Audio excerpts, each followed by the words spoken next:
Alright, everybody. Hi. We're going to see how this goes. This is going to be our first lecture with me presenting virtually to you. Expect the rest of the lectures to be like this. So I hope you enjoy, and I hope I can still relay all of the important information I need to give you about our readings throughout the rest of the semester. So we're going to be doing part 4 today. We're done with the book. And it's important to stay on track and to really figure out what the important themes of these last chapters were for the book. So here we are with part 4, passages who we are not as others. And firstly, we have Una edad muy tierna, mija, by Thelma Reina. So here is Thelma. Let me get my laser pointer. So here's our author. And from the beginning, right on page 204, the quote says, "My father told me I was at a very tender age, una edad muy tierna." So for those of you who don't speak Spanish, una edad muy tierna, mija, translates to a very young age, a very tender age, daughter. So the father is telling Reina that she's a very tender age. She's still young. So she's 15. Thelma Reina is 15 years old in this story, and it's extremely autobiographical. This story really is recounting something that Thelma herself went through. And look at her age, right? She's older. So when she was going through this, in the 60s. Her parents were getting a divorce in the 60s. She was growing up in a Chicano family, Chicano neighborhood in Texas, and very conservative. So that will play a very big role, a very big theme in the rest of the story. So 15 years old. Think about your life at 15, guys. Think about how you thought, think about what you went through, think about significant moments of when you were 15.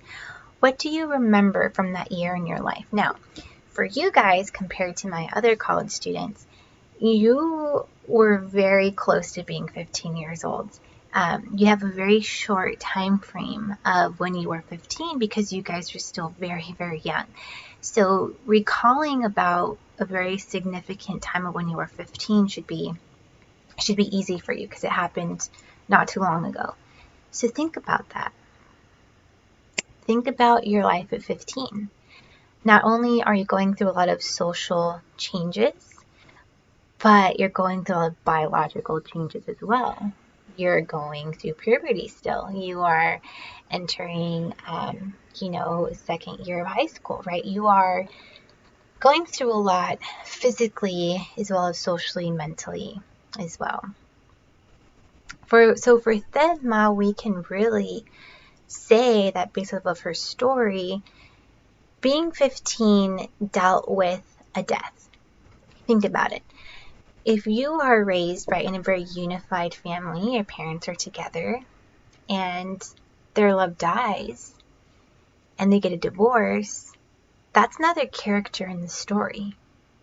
Death is the death of the love of the parents, right? The death of the love that she thought her parents had. So for a child, it's very significant. A divorce is very significant and very impactful because the parents play a huge role in the socializing, right? I've mentioned that before, in the socializing of the children.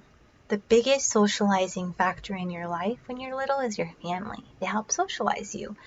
So if that's disrupted, if that's broken, if that changes, it's very impactful for a child, let alone, an adult who sees their parents go through a divorce.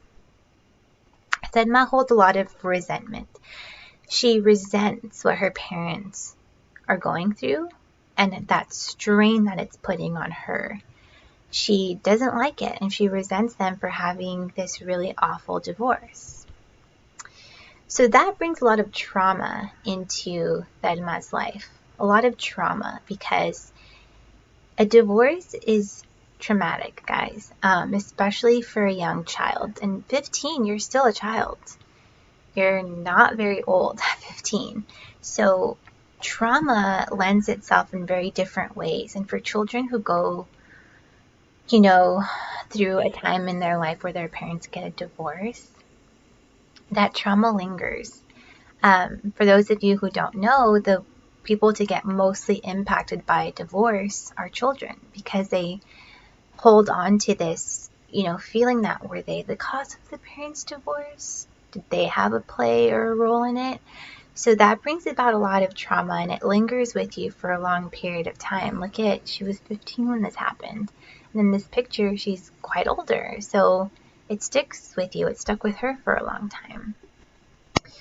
Along with that is a lot of confusion. So if you look at the book, we see that the chapter deals with a lot of internal dialogue, a lot of internal mental frustration that Thelma is going through.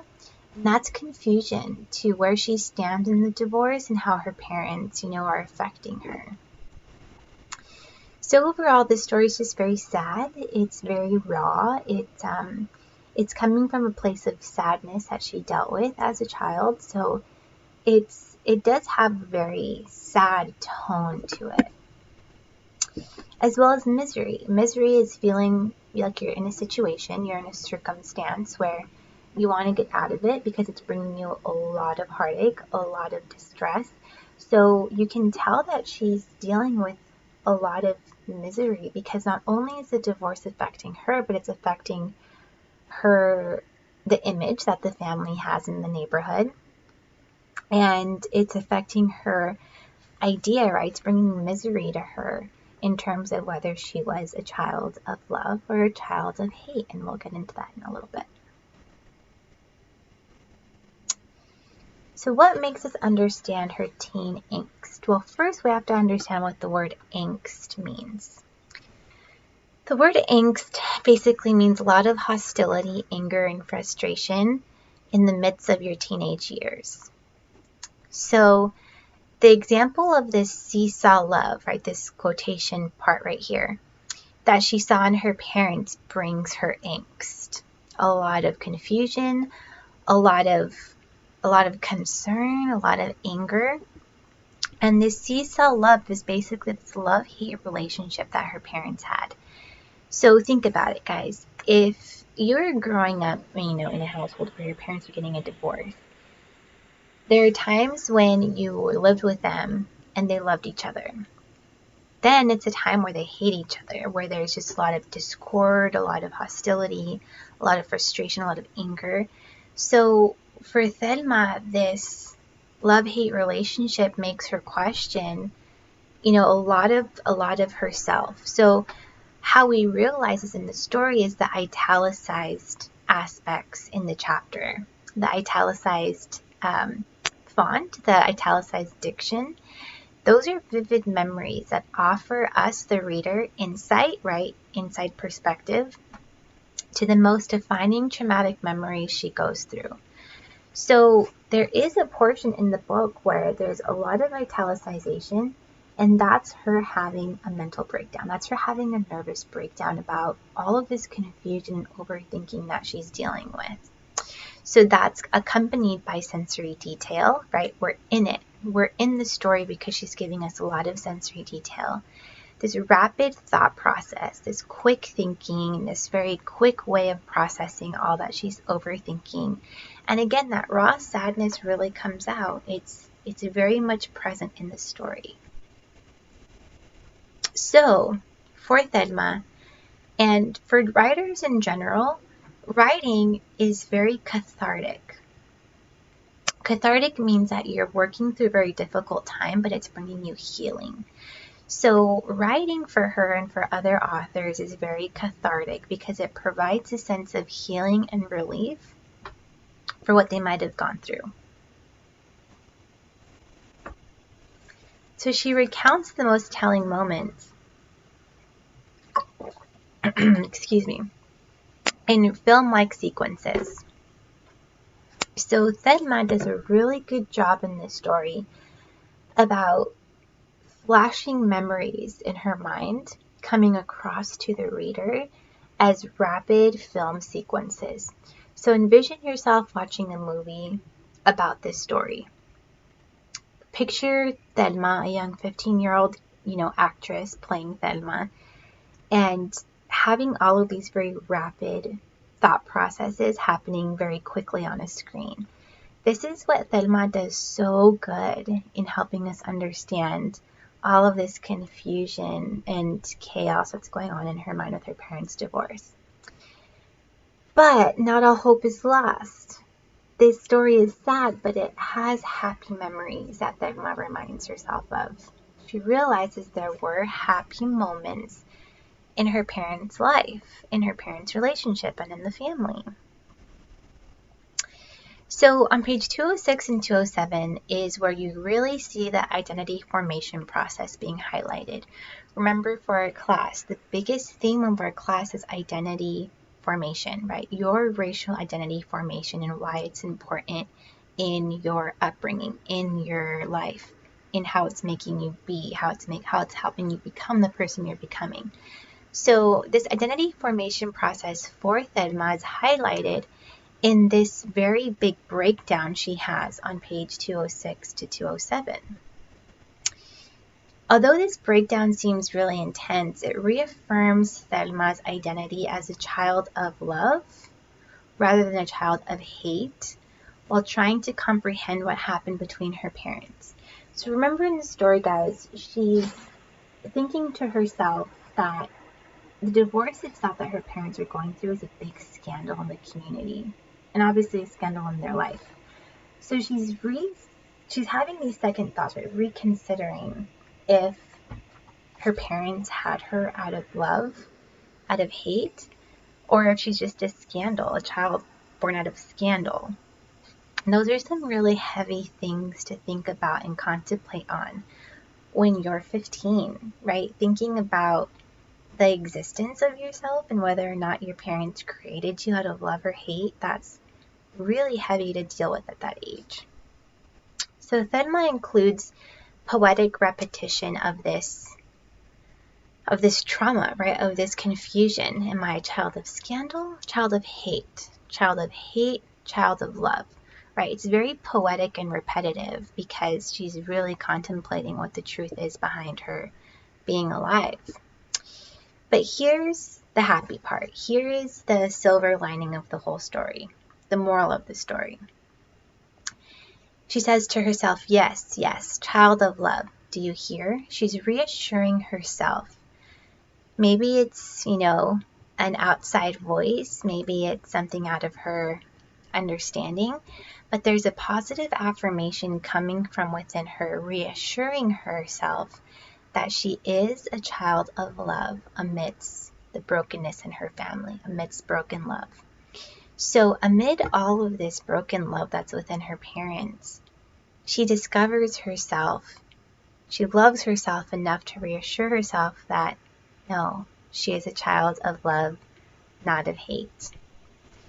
So Thelma had a broken heart. Her parents obviously, right, had broken hearts because they were going through the divorce. But she herself had a broken heart. But the love she had for herself healed that.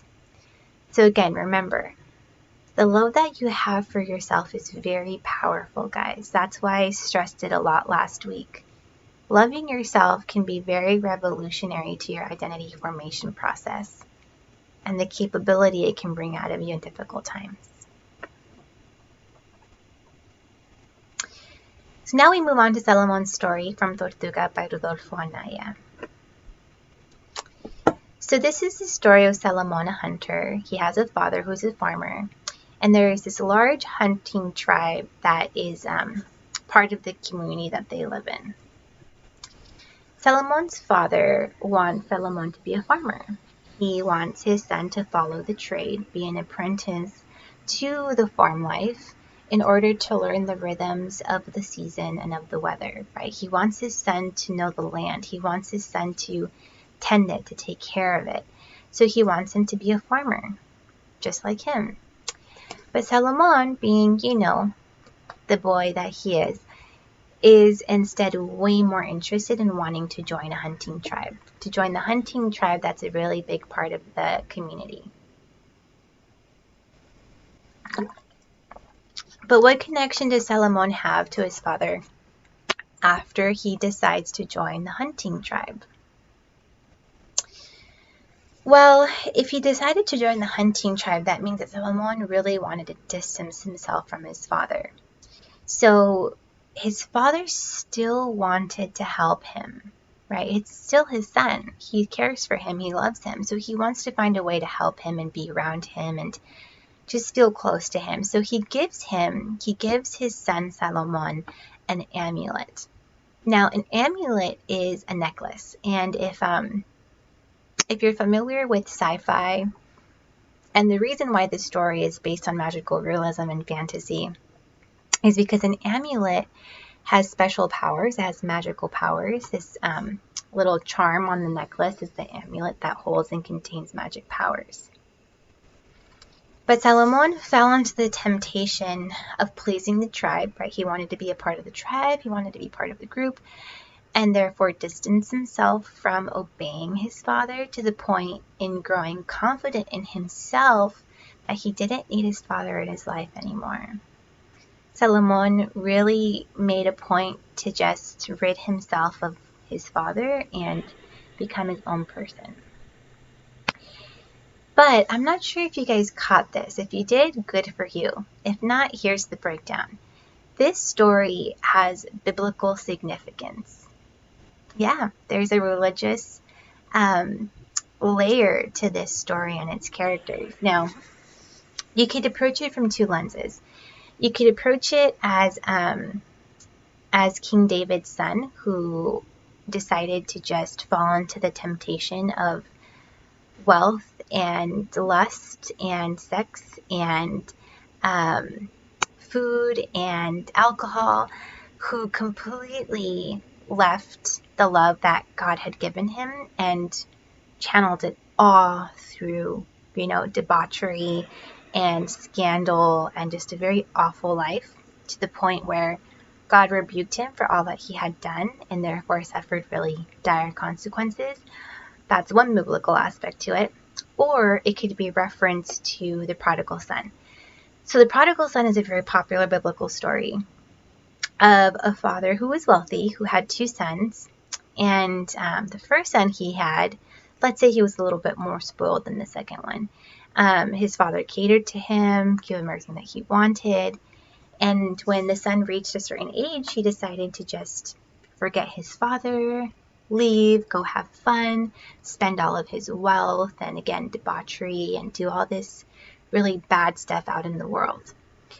Well, the son ran out of money, needed to eat, so he decides to go crawling back to his father and seek forgiveness and shelter. Now, meanwhile, the second son was always jealous of the son who left. So when the son came back right after living a really bad life, his father welcomed him with open arms, and the young son was really jealous and said, "Why? He left you and you still bring him back with happiness and joy?" Well, the father said, "He's my son. I love him unconditionally." So there's this connection between Solomon and the prodigal son, or King David's son, and the father of Solomon being God the Father, who will always love the child despite of, bad choices and decisions that they make. The last paragraph on page 212 really shows us the power of storytelling, and this is why. So if you have the book, follow along with me, page 212 of Solomon's story. Rodolfo writes, "I, Solomon, tell you this so that you may know the meaning of life and death. How well I know it now, how clear are the events of the day I killed the giant river turtle. Since that day I have been a storyteller, forced by the order of my destiny to reveal my story. I speak to tell you how the killing became a horror." This simple paragraph provides us, the reader, with a very clear intention that Rodolfo, through Solomon, is telling us that he regretted something. This regret, this motivation, is really why he story tells. This is the reason why he's even telling this story. He wants to teach us that what he learned from his experience to describe what life and death means to him in retrospect pays a great deal to how the story is going to play out. Because notice that page 212 is right after the first page. It's basically the first page. So he's foreshadowing this remorse within him that he regrets doing something that led to him doing something bad. It also provides him with healing and repentance. Again, storytelling and writing is very cathartic, very healing. So for a writer to be able to express so much pain or so much sadness still is able to bring them a lot of healing, because storytelling is a way for them to heal from a certain memory or something. So healing through storytelling is very important to how the story plays out. And it reminds me of this Maya Angelou quote that says, "There's no greater agony than bearing an untold story within you." Right? Sometimes stories help us overcome traumas or fears that we've once held very close to ourselves. Quotations here. "I knew I had done wrong" is a quote from page 216. Now, this meaning is kind of, it's dynamic. There's a double meaning here. Salomon failed the tribe with allegiance, meaning that he did not fully kill the first animal the tribe encountered. So he didn't even become a full member of the tribe, even though he had gone through so much trouble and even leaving his dad behind. So the tribe leaders cursed the tribe with superstition by angering the river gods because the animal didn't get killed. So there's a sequence that plays out that gives us understanding about why he regretted what he did. Something went wrong, and he knew he had done wrong. So the tribe had this superstition that if you anger the river gods, you're cursed. Now, think back to ancient times, maybe the Mayans or the Aztecs. They believed in many gods. So if they were in need of rain or if they were in need of food, they made a lot of sacrifices that were horrible. People of the own tribe were killed, especially children. So this idea of this cursed, aspect of, the tribe really plays a role as to understanding why Salomon had done wrong and why he acknowledged it. So Salomon felt morally and personally wrong. He caused great harm and injury to the tortoise, to the point where he had to confess his regret and remorse to the river turtle, the tortoise he named Tortuga. It's explained on page 214. Quote, "But since then, how often I have wished that I could undo what I did." So here we go. Again, it takes a lot of humility and a lot of courage to admit that you did it wrong, to admit you're confessing that you did something wrong and how you wish you could undo it. How many of us have had this experience or this feeling, right? Regretting something so much that you wish you could take it back because it hurt somebody, it hurt you, it caused you a greater deal of pain, than you ever imagined. So, quote, "That is why I tell you this story," Salomon says. Actually, Rodolfo Anaya, right, the writer says, "I left the river free of the tribe, but unclean and smelling of death." Now, this is where another part of religious aspect comes into the story. When you are unclean, you are most likely talking about your conscience being dirty, being unclean. There's something that's bugging you about your conscience, and it can be related to a sin. So if you are a Christian or Catholic, there's this understanding that sin takes a toll on you, and you need to turn back to God, the Father, to cleanse you spiritually, mentally, of this unclean feeling, this sin that you might be feeling. So Salomon really shows us, the reader, that he wanted to rid himself of his old ways and go back to his Father, go back to what he knew. In relation, you could right, that religious aspect is coming back to the Father, to God, and asking for forgiveness and getting, a new chance at life. So this story really does play out in different ways, and one of them definitely had a religious undertone to it, but helps us understand that, again, although it's a sad story of regret, of remorse, of wishing you could undo a harm or a bad decision, there is a sense of hope and reassurance in how Salomon describes to us, the reader, what he regretted. So it's very telling of an experience that Rodolfo might have had as a child, but it's also, again, although it's sad, it's also a story of finding hope in dark times, and regret. All right, so this is the end of the first part of reviewing the Part 4 lecture. So go ahead and start watching and reviewing the second half. All right, guys?